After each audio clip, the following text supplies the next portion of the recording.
Hey guys, we are finally wrapping up our coverage of Survivor 48 with a review. So in this video, I'll mainly be talking about my personal thoughts on the season, of which I do have a lot. And I know the general consensus is that the season is a step down for a lot of the more recent seasons, and I would agree with that sentiment. I do think that this is probably one of the worst seasons of the new era, if not in all of Survivor, as I do feel like this was a bit of a dry season, all things considered. And while there are some interesting aspects to it, I still think that this season is probably a step down, both gameplay wise, but also character wise, but we'll get to that soon enough. Now, normally I like to break it down these reviews into 4 sections, talking about the cast, production decisions, the editing, and finally the gameplay. But let's not waste any more time, let's go right into the review. So first up, let's talk about the cast, and as I alluded to a moment ago, I feel like this cast is not the greatest in the world. I mean, obviously we'll talk about them from a gameplay perspective, but even from an entertainment perspective, I feel like there weren't that many great characters. And actually, a lot of my favorite characters of the season ended up being pre-merge boots, as we'll get to when we get through each individual person. But I feel like the season was definitely lacking in many regards when it comes to the entertainment side of things. And let's just run through everyone in their boot order. So first up, we have Stephanie, who, again, as the first boot, isn't going to bring that much to the show. And for the most part, she was just kind of fine. Now, to be fair, I was expecting her to have more of a downfall when she got taken out, considering she seemed to be like this pretty alpha personality.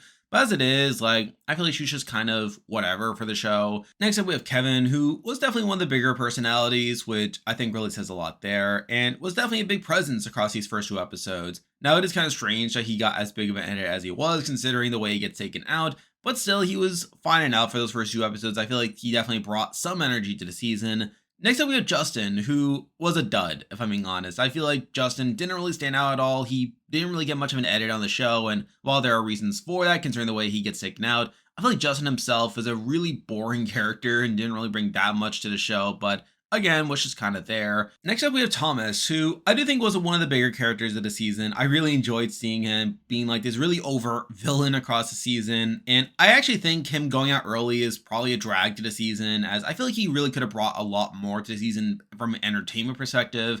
But I still enjoyed the time that we did get spent with him, and I do really like the way that he approaches the game. Next up, we have Bianca, who was just kind of fine, if I'm being honest, which is a shame, as she definitely came off as a much bigger character in her preseason interview, where she came off as this pretty wacky, high energy person. But I feel like from what we got from her on the show, she was just kind of there, if I'm being honest.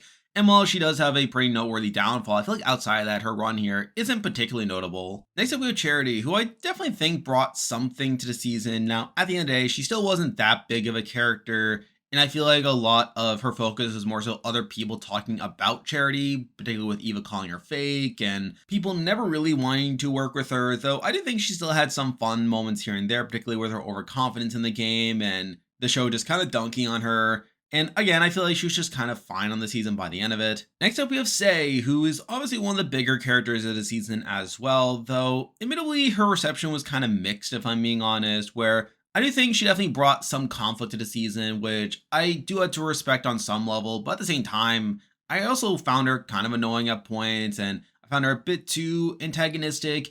Now, I'm sure some people will take that to mean that I don't like villains on the show, which I'm not saying at all, but I don't know, like, I feel like Say got a bit too much at points, and I kind of wish that there was a bit more awareness of the game when it comes to how she interacts with people like Mary, for instance. But even so, like, I still think compared to the rest of the board, she was definitely one of the more memorable characters of the season, and someone who I wouldn't be that shocked if we got back on a future season, though we'll have to see there. Next up, we have Cedric, and Cedric is weird in the sense that I feel like on paper, he should have been a boring character, and to be fair, I think if we're comparing him to other characters in Survivor history, he's definitely not the greatest in the world, but I still found him really fascinating to watch across the season, where despite him like giving off like this energy that makes him seem like someone who would be a good player and someone that would be in a good position, I just find a lot of his decision making to be really funny. Like the fact that he votes out Justin after voting against Say twice, him flipping against Bianca simply because she told him that she lost her vote. Even at Final Tribal, where he's the only person to vote for Joe, is kind of funny there. So I do think Cedric is kind of funny in the sense that he just kind of breaks the mold and not really doing what you would expect in a lot of situations. But at the end of the day, I still found Cedric to be somewhat interesting on the season. Next up, we have Chrissy, who outside of her exit from the show was a bit of a dud, if I'm being honest. I feel like she didn't really bring that much to the show. Now, granted, a lot of that was because she was under edited, but beyond that, I feel like she was just kind of there for most of it, Where, like I said, I feel like the most memorable thing about her is her exit from the show, where she really calls everyone out for the fact that they're gonna let like the big threats get through the game, and how like David and Joe are treating this like the Olympics, which I do find pretty funny there. So I do feel like that alone makes Chrissy stand out a little bit, but at the end of the day, still not that big of a character. Next up, we have David, who is another one of the bigger characters of the season, and someone who I did get a bit of enjoyment out of, particularly with him being a bit of a goober at points and him having these funny lines about liking milk so much. And he also got some good moments here and there, like with him talking about how he lives in a trailer and how his girlfriend would break up with him if he didn't win, which, spoiler alert, she did break up with him, which is a bit tragic there, but I still found David to be a pretty fun character with a pretty noteworthy downfall as well. Though at the same time, I think if we're comparing him to the rest of Survivor history, not my favorite character, but I think on this season he stands out a bit more. Next up, we have Star, who I'm disappointed is not more of a big character, where I feel like coming into the season with her preseason interview that I was expecting her to be this pretty massive character, sort of like the next coming of Marianne, with her being very high energy and her doing this stuff. But I feel like on the show, she just came off as a bit of a sideshow, where early on she was very under-edited, we barely got to see her. But then even later on, when she was starting to get more screen time, a lot of her shtick came off as very weird, like her just randomly rapping, like her getting like these weird like non sequiturs about how this is how you play Survivor. And I think by the end, I was just kind of whelmed by her, where it felt like the show didn't really know what to do with someone like Star and just kind of threw her in wherever. But as is, like, I am a bit disappointed by Star as a character in the season, but she's still a pretty fun personality from what we saw from her outside of the show. Next up, we have Mary, who I know is a pretty massive Twitter favorite across the season, where a lot of people online really seem to adore her. And I think I would stand by that in the sense that she had some pretty fun posts outside the show, and even on the show, she had these fun moments here and there, like these pretty fun lines. Though at the same time, she wasn't that big of a character in the grand scheme of things, where while she got some fun moments here and there, and with her being like this underdog across the season, I feel like Mary is probably not my personal favorite, even though I can definitely see why like the online community would absolutely eat her up. Next up, we have Shaheen, who is obviously a big character across the season as well, though he definitely came off as a bit game body, if I'm being honest, where I thought he would have had a couple more fun moments here and there, especially with like the lore about him being Beard Guy from 46. Like, I thought he was going to be more of like this big personality that maybe got into a bit more arguments and a bit more conflict, but as is, like, he just came off as a game bot. And while there was some fun to be had with his overconfidence and him like kind of clowning on himself with him being wrong about stuff, and obviously episode 4 like kind of being this dodo moment for him, I feel like beyond that, like, I feel like Shaheen didn't bring as much entertainment to the season as I would have expected him to. Though at the same time, he seemed likable enough and a good enough player to where I feel like I was satisfied by him by the end of it. Next up, we have Mitch, who I did find very likable across the season, but also very perplexing in how he was presented on the show, where on one hand, he is obviously this very likable presence and someone who definitely has plenty of moments to like talk about his background, and I do think he came out pretty likable in that regard. Though at the same time, it was also kind of weird seeing him like getting like this Charlie Brown style of edit where he talks about how he wants to make the move, how he needs to make the move, how he's got to make the move soon, only to never do so. And I thought that was going to be set up for him being like this losing finalist, someone who got to the end, and him never making the move is why he ends up losing. But instead, he just gets taken out final 5. I find that decision very confusing over why they would show him like failing and getting like this J. Cocaine style of edit, only for him to not even get to the end, which I find very strange. Not to mention his boot round itself is really bad, where again, like, there's no fight at all. Like, it reminds me a lot of the Banu round from 46, where there's just no suspense at all. So, but even so, I feel like he was a likable enough person outside the fact that he doesn't make the move, and also like fulfilled the underdog role well enough, I guess, but still I find his edit to be very confusing. Next up, we have Camilla, who I also liked a lot in this season. I mean, sort of when I marry, she was an online favorite, and I do feel like she got a bit more to do on the show as well, with her having more one-liners, talking about how she's going to throw you under the bus and then run you over and then back you up and run you over again. She has a pretty interesting opening confessional as well, talking about how she's going to play very chaotically. I feel like there's definitely more there with Camilla in terms of her entertainment to the season, and I do find her to be a pretty competent player as well, though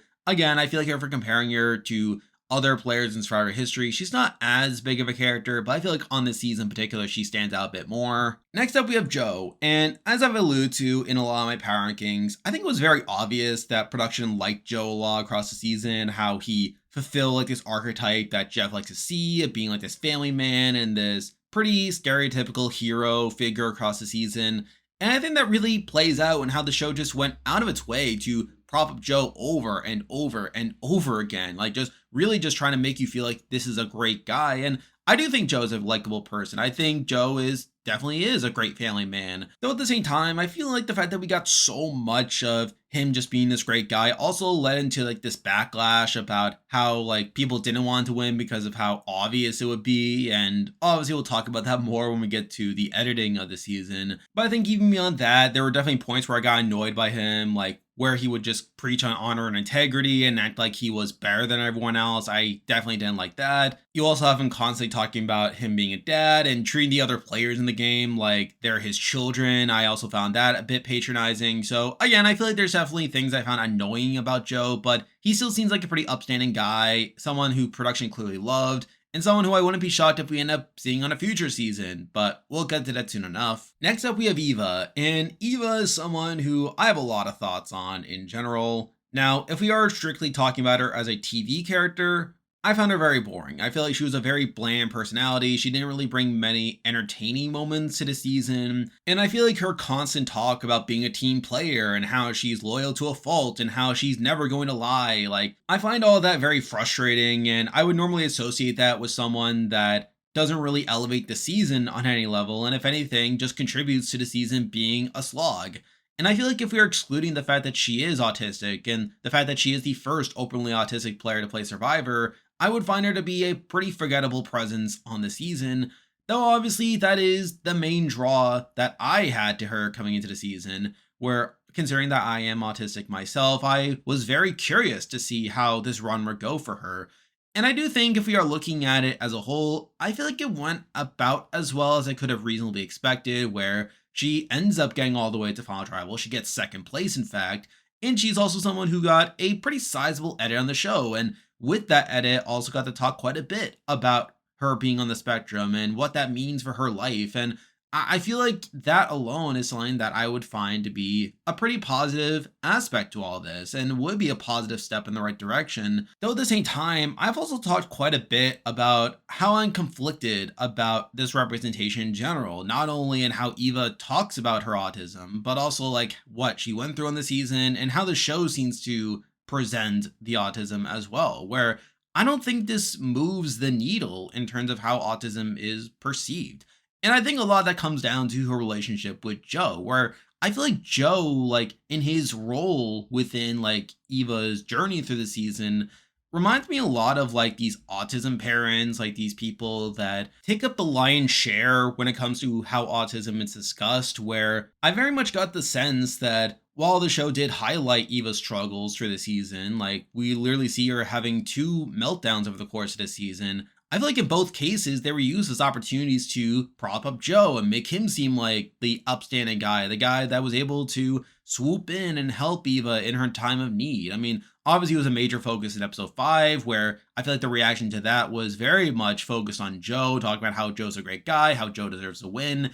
But then, even what we saw in the finale, like where Eva goes through a very similar situation where she's practicing fire and then Joe comes in to help her, I feel like that's another situation where while we do get a bit of Eva, like talking about how it's a difficult situation for her, I feel like more of the focus was about how Joe like was helping her. And we even see Kyle talking about how he feels bad for putting Eva to fire. And like you even have Joe going so far as to volunteer himself to go in the fire. And obviously, while it's good that Eva stood her ground and said that she needs to do this for herself, like I think it just leaves this weird taste in my mouth. Like the sense that like neurotypical people like are the ones who are shown being the main actors when it comes to helping autistic people, when it comes to raising awareness. Like I do think it kind of reinforces like this older view of autism, sort of like this view we see from like Autism Speaks or this talk from autism parents that doesn't really give autistic people as much agency as they probably should have. Now, at the end of the day, it still feels like Eva came out of this experience very positively. She still feels like it is positive awareness, and I'm not going to take that away from her. And I also don't want to take away from any other autistic people who watched the show and felt like this was very positive representation. And I personally still think that there is plenty of good things that came out this season, and I feel like this went about as well as it could have. I mean,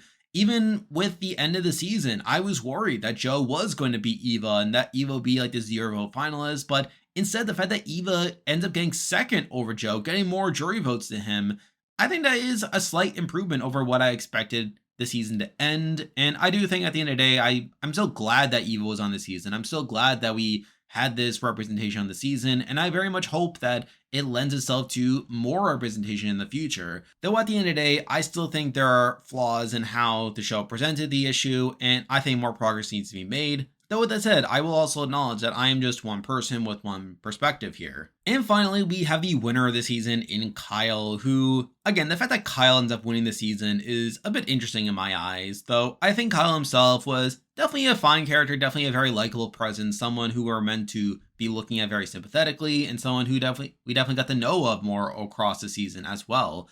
And I feel like he's definitely a satisfying enough winner, even though he himself is not the most riveting character in the world.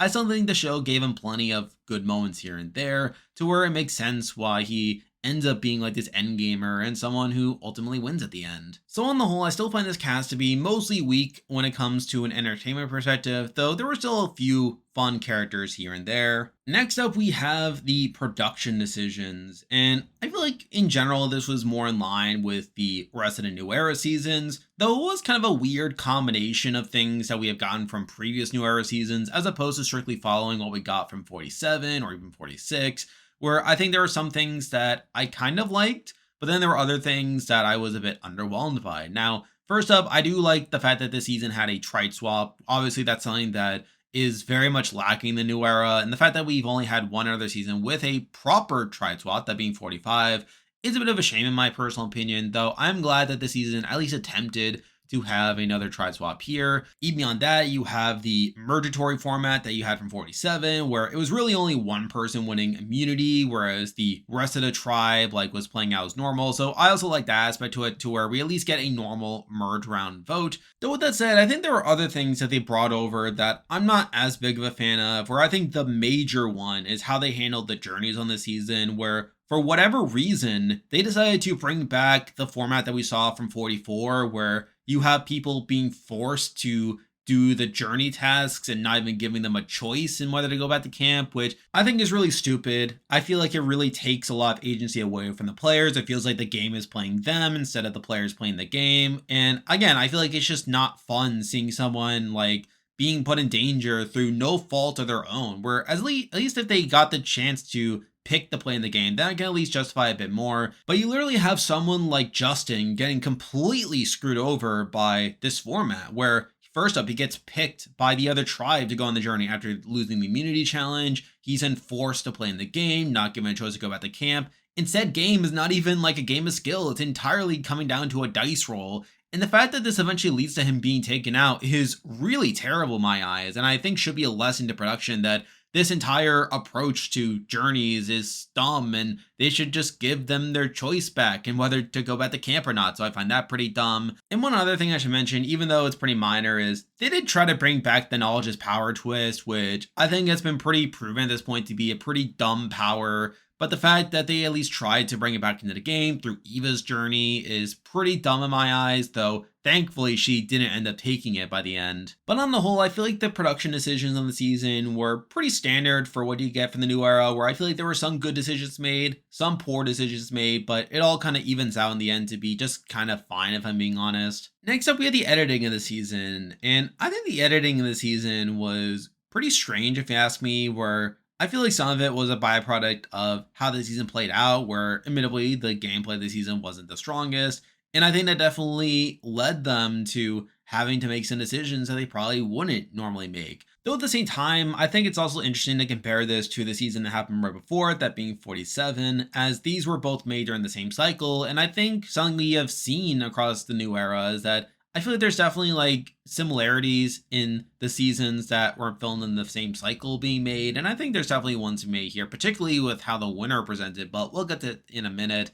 However, I do think that with the way the season was edited, it definitely led to some people like being like in interesting spots within my power ranking during a lot of it. Where first up, we should probably mention Kevin. Kevin was someone who got a pretty big premiere, and I feel like there was definitely setup to Kevin being like this bigger character in the season, but instead he just gets taken out in episode 2. And I think that alone was definitely a sign of where the season was going. But even beyond that, you have someone like Say, who also got a pretty massive edit, only for her to be like an early merge boot, not even making it to the jury. But I believe she ends up breaking the record for most confessionals by a pre-juror in Survivor history, which I do find somewhat interesting there. But then you have other people like Mary and Star, who despite them seeming like pretty noteworthy characters, didn't really get a consistent edit for a lot of it. Where obviously Star is someone who was pretty under-edited during a lot of the pre-merge, and even after the merge, when she started to get a bit more, a lot of it felt very surface level. It didn't really feel like the show was utilizing her that well.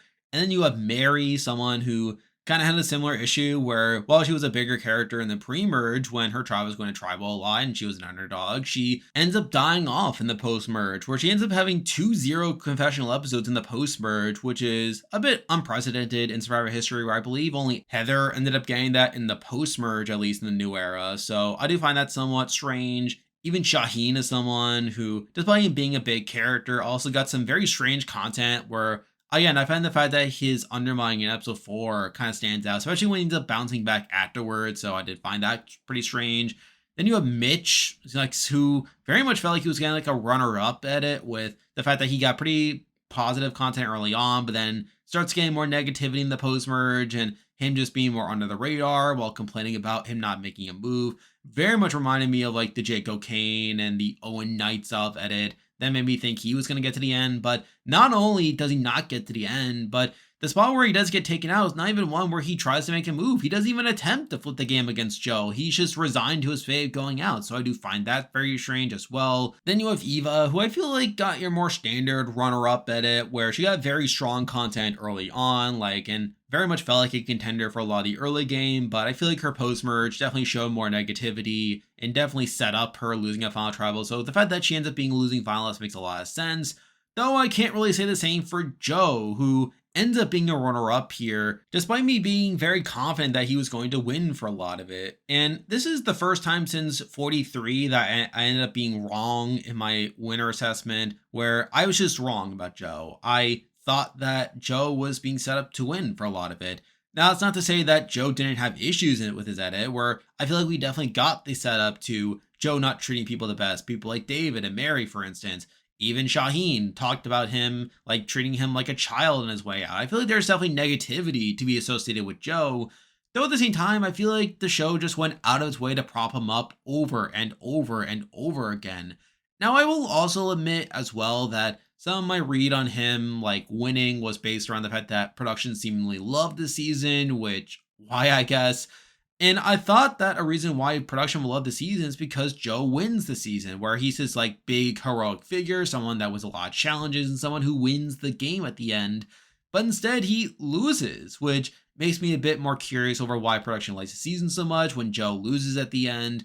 But I still feel like Joe is someone who definitely had like a strong enough edit. And while there was definitely some negativity here and there, I feel like the fact that the show is going out of its way to talk about how Joe is a great guy and also talking about how Joe's a threat to win, I feel like those were all factors that made me think that Joe was going to win based off his edit for a lot of it.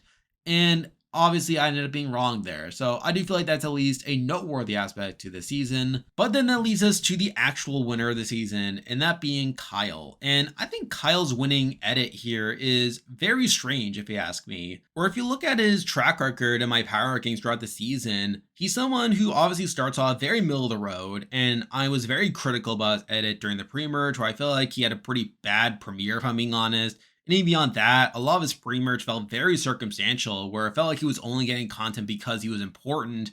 And even when he was getting content, he was going out of his way to prop up other people, where in episode 1, like you have him propping up Camilla a lot. Episode 2, he props up Camilla again for like the fact that she helped him find the advantage. You even have him like propping up David as well. Like I think there was just a lot of question marks and the fact that he was just propping up other people. And while now knowing the outcome of the season makes sense in the sense that it shows him having good relationships in the sense that he is like giving other people credit. And he also gets good SPV from the likes of Kevin and Camilla talking about how he's a good guy, like with like him helping Kevin on the Sweat and Savvy challenge, and even Camilla talking about how Kyle telling her about the Beware Advantage clue is pretty good. I still was not very confident that Kyle was going to win. Now, to be fair, we had also seen with Rachel the very previous season that she also had a pretty lacking pre-merge but picked up around the merge. However, with Rachel, she had a very clear starting point to her story, that being the Annika blindside, where I feel like her edit very noticeably shifts at the point where Annika is blindsided. That makes it clear that that is the start to her winning story. But I feel like with Kyle, like it's a lot more subtle what his story is, where we end up getting to the finale and they randomly mention the fact that he lost the Sweat and Savvy challenge, which obviously ties back to his like opening confessional about how he was hoping to win that challenge but ended up losing. And I guess that's his story, the sense that he redeems himself from messing up the first challenge. But I feel like that was such like a understated part of his story that it wasn't really a consideration by the end of it. And obviously with it being circumstantial content as well, like I didn't have much reason to think at the time that it would lead to much. And he also does get to talk about how he was incarcerated previously but turned his life around, which also connects to this theme about like making up for your mistakes. But even that was a scene like where he was propping up Joe for being a good listener and the fact that he had this great personal bond with Joe as well. So even that, like, I was very skeptical about how this would lead into his season-long story arc. Now, to Kyle's credit, I do think he picks up in the post-merge as well, where him and Camilla become more of a focus in the edit there. And I do think he does get good content with him and Camilla, talking about how they ride the middle, how they're this good duo throughout the game. Though at the same time, they were also going up against Joe and Eva, where I feel like the show was very clearly making Joe and Eva the anchor of the season more so than Kyle and Camilla, to where I was just more confident that one of Joe or Eva was going to win by the end of it. Whereas I feel like Kyle and Camilla were probably going to get a fall at some point, though obviously, at least in Kyle's case, he never does. So take that for what you will. Though by the finale, I did have him at number 2, so it's not as if I was completely blindsided by the Kyle win, though he was definitely not the person who I would have expected to win. And you can even see on my live stream that I wasn't really expecting it either. So again, I was wrong with the winner edit for this season, though I think there's definitely some lessons to be gleaned from how the season was edited and what it could potentially mean moving forward for Edgic. And finally, let's talk a bit about the game plan this season, which, as I alluded to earlier, was definitely on the lacking side for the season. I feel like this season was very stagnant, relatively speaking, from a gameplay perspective. Now, that's not to say that there weren't any interesting rounds, where I think in the pre-merge, there were definitely some interesting vote outs here where you do have the Justin round, which, while I still think it's incredibly unfair and how it played out, at least it was interesting where it was a deadlocked vote and we got to see a deliberation take place. You also had the Thomas blindside, which was also pretty fun, even though it was facilitated by an idle play. And even the Bianca round, while I still think it's kind of crazy that Cedric flips, was still interesting enough on paper. Though I think when the post-merge on, the season kind of dies, where at the point where the honor and integrity alliance really takes hold, it really leads to a lot of this post-merge being mostly lackluster. Now, to be fair, I do think the David blindside is interesting in the sense that we do see the alliance like really like squabbling within each other. But then after David goes, I think the season really slows down, leading to the Star and Mary votes, which are probably 2 of the worst episodes of the new era, where I feel like it was just so foretold what was going to happen in those rounds. And I feel like even the way that they were presented was not very interesting either. So again, I feel like that's pretty questionable. And while it picks up a little bit with the Shaheen round, we then get to the finale, which was also kind of a drag, where I feel like the Mitch round was very boring as well. They don't even try to hide that Mitch is going home. And then the Camilla round, again, while there's some intrigue with the decision here, I feel like it was pretty clear cut what was going to happen based on the edit. So I do feel like the post-merge of the season was pretty bad, where I feel like there wasn't really much of a signature move, where I think the fact that the most interesting vote outs happened in the pre-merge, and even then they weren't like historically great, kind of speaks to how the gameplay of the season wasn't particularly strong. And I think something that also didn't help was the fact that the people who ran the game are probably not the greatest players in the world, where while I think it is impressive on paper that the likes of Joe and Eva were able to build this alliance, is able to stay true and ensure that Joe and Eva aren't being targeted, I don't really like the fact that they actually believe in the honor integrity nonsense that they spew across the season. And again, I feel like it led to some pretty poor gameplay. And had Joe won the season, I would have found that to be very underwhelming to see the style of gameplay being rewarded. Though thankfully, that did not ultimately happen, as instead Kyle ended up winning the season. And just talking about Kyle more generally, I do think Kyle is a satisfying enough winner. I think he's definitely a step up from the likes of Kenzie and Rachel in terms of his winning game. Mind you, I still think there are some issues to be had where I feel like he was rarely the key decision maker in a lot of rounds where, while I do have plenty of faults with Joe and Eva, I feel like they were more so the ones that decided who went home in each of the rounds. I feel like Kyle was more so going along with the numbers for a lot of it, even though he was still pretty safe during a lot of the game. And I also feel like Kyle is probably not the biggest jury threat in the world, where we learned from afterwards that Camilla would have beaten him at the end, and the fact that Camilla was essentially a fire making challenge away from winning the game is not great there.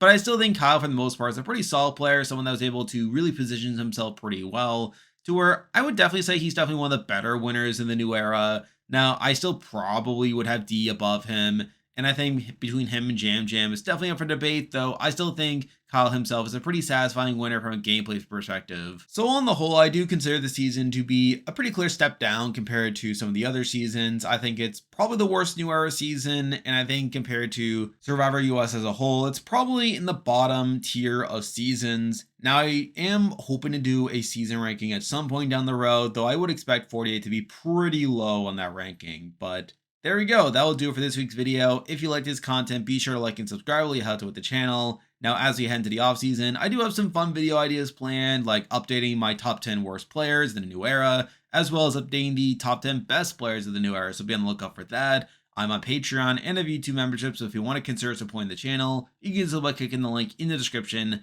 And you can also join the Discord server by also clicking the link in the description. There's a lot of stuff coming your way, but for now, that is the video. See ya.